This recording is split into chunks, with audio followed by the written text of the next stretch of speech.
안녕하세요. 북인천연합회 부평지회 홍영휘입니다. 여러분, 올여름 어떻게 보내셨나요? 지난 여름에 정말 비가 많이 왔었죠. 어느 날 제가 사무실에 앉아서 일을 하고 있는데 그날도 여전히 비가 정말 많이 왔습니다. 저희 사무실 옆에 가로수가 플라타나스거든요. 나뭇잎 위로 빗방울이 떨어지는데 그 나뭇잎이 끄떡끄떡 하고 있는 겁니다. 그 순간 제가 하나님의 그런 음성을 듣는 것 같았어요. 하나님께서 내가 이렇게 이 세계를 아름답게 창조했는데 너희들이 잘못 다스려서 이 세계가 너무 뜨겁단다. 그래서 내가 이렇게라도 해서 식혀주지 않으면 너희들이 살아갈 터전을 잃어버리게 돼. 그 순간 저도 고개를 끄덕이지 않을 수 없었습니다. 제가 다룰 주제는 정체성이라는 다소 무거운 주제인데 저하고 함께하면 너무 쉽고 즐겁게 그 정체성이라는 주제 속으로 다가갈 수 있을 것입니다. 자, 여러분 준비되셨으면 들어가 볼까요? 저는 치과 기공업을 정말 오랫동안 해왔습니다. 그래서 치과 기공일을 통해서 사람들에게 정성껏 치아를 만들어줌으로 사람들이 잃어버렸던 미소와 또 일상을 회복할 수 있는 것을 보람으로 여기면서 생활하고 있습니다. 또한 저는 작년 연말에 시인으로 등단을 했습니다. 아직은 초보 시인이라서 많은 작품을 쓰지는 않았지만 요즘에는 제가 하고 있는 생각이 자유와 꽃, 언어라는 주제를 가지고 조금 더 많은 시들을 써봐야겠다 그런 생각을 하고 있습니다. 그래서 오늘은 시 한 편을 소개해드릴까 하는데요. 자유의 꽃이라는 그런 시를 한 편 낭송해 보도록 하겠습니다. 자유의 꽃 홍영휘. 갈라진 틈 사이 피어난 작은 불꽃을 보았다. 조심조심 다가가 눈을 마주쳤을 때 그는 어느덧 향기가 되었다. 영리함이라는 외로운 고원에서 조금은 어리석은 초록의 골짜기로 소유의 도시 한가운데에서 존재의 뿌리가 되어주었다. 문득 한 줄기 따스한 바람이 스치듯 어루만져 지나쳐 간다. 좀 마음에 느낌이 오시나요? 들어주셔서 감사합니다. 이 정체성에 대해서 4가지 챕터로 해서 여러분과 함께 할 건데요. 첫 번째는 정체성이란 무엇인가? 두 번째는 개인에게 있어서 정체성은 어떠한 것일까? 세 번째, 그러면 CBMC인에게 정체성은 어떠한 것이 되어야 하는가? 정체성을 확립하기 위해서 우리는 무엇을 해야 되는가? 이렇게 주제별로 나눠볼 건데요. 여러분 혹시 이등변 삼각형의 내변의 각의 합을 얘기하고 있는 피타고라스 정리에 대해서 아시죠? 피타고라스는 삼각형의 내변의 각의 합이 180도라고 정의하였습니다. 그렇다면 과연 이 정의가 맞는 것일까요? 물론 그 피타고라스가 얘기한 유클리드 기하, 점과 좌표에 기인한 기하에서는 그것이 맞는 정의일 것입니다. 그러나 그 이후에 나온 하이델베르크나 또는 보어, 또 아인슈타인에 의해서 다양한 학설들이 나왔습니다. 그들이 주장한 비유클리드 기하학, 곡면 기하학이나 구면 기하학이라고 불리는 그런 기하학에서는 이 삼각형의 합이 커질 수도 있고 적어질 수도 있습니다. 아인슈타인이 얘기한 특수 상대성 이론, 공간이 접히는 그런 가정까지 해서 삼각형을 얘기한다고 한다면 보다 복잡해진 식이 필요할 것입니다. 왜 이런 현상이 발생하게 될까요? 그것은 우리 인류의 지식이 계속해서 확장되어지고 발전하기 때문일 것입니다. 이런 인류의 지식의 확장에 따라서 과학기술도 변하게 되는 것이죠. 우리의 정체성도 이러한 변화에 발맞추어 변해야 되는 것일까요? 이런 질문을 해볼 수 있지 않겠습니까? 마태복음 4장, 예수 그리스도께서 40일간의 광야 금식 기도를 마치신 후에 성령에 이끌려서 시험을 받으셨던 3가지 시험 부분과 또 6장에 나오는 주기도문을 통해서 정체성을 들여다보고자 했습니다. 하나님께서는 세상을 창조하실 때 질서와 균형이라는 그런 원리에 의해서 창조하셨습니다. 첫 번째 시험인 돌들로 떡덩이가 되게 하라는 시험은 사탄이 예수 그리스도께서 부여된 하나님의 권능을 마음대로 사용할 수 있는 창조 질서에 대한 시험이었습니다. 두 번째 시험, 성전 꼭대기에서 뛰어내리라는 시험은 우리가 살아가면서 만나게 되는 유혹에 대한 시험이었을 것입니다. 세 번째 시험, 높은 산 봉우리에 올라가서 나에게 절하고 경배하라. 그러면 내가 세상 모든 권세를 주겠다. 세상을 살아가면서 추구하는 권력과 돈과 그리고 멤버, 즉 많은 사람들 가운데 서 있는 권력욕, 명예욕, 또 돈에 대한 그런 욕심을 대변하고 있습니다. 우리는 이러한 시험 가운데서 과연 하나님을 내 주인으로 모시고 살아갈 수 있을까요? 또한 이런 시험 가운데서 우리가 고수해야 될 태도는 어떤 것일까요? 변하지 아니하는 존재의 본질을 깨닫는 성질, 그 성질을 가진 독립적 존재라고 했습니다. 기독교 강의를 쓴 칼빈은 하나님을 아는 지식과 나를 아는 지식 가운데서 인간의 그런 도덕적 귀의를 얘기하였습니다.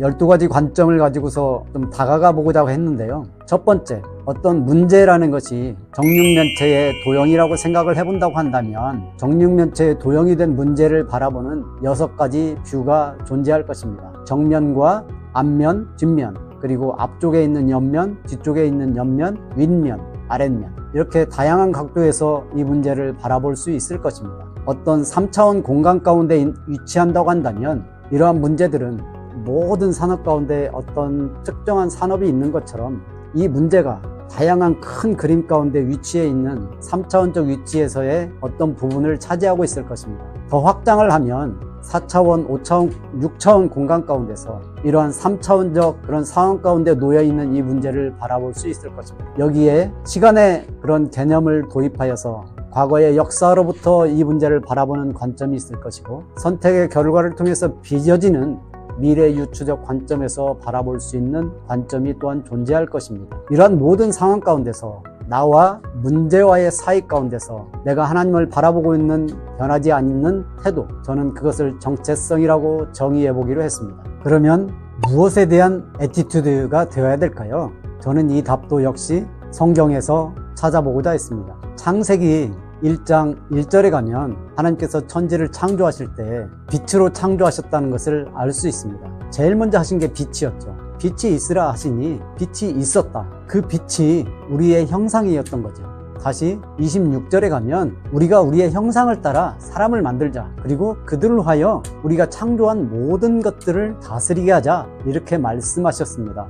2장 7절에 가면 세상에 있는 그 5일 동안 모든 만물을 창조하신 다음에 흙으로 사람을 빚어서 그 코에 하나님의 생기, 영혼을 불어 넣으셔서 그 흙으로 빚은 사람이 생영, 살아있는 영이 되게 하셨습니다. 요한복음 다시 1장 말씀으로 가서 보면 태초에 말씀이 계시니라. 그 말씀이 하나님과 함께 하셨다.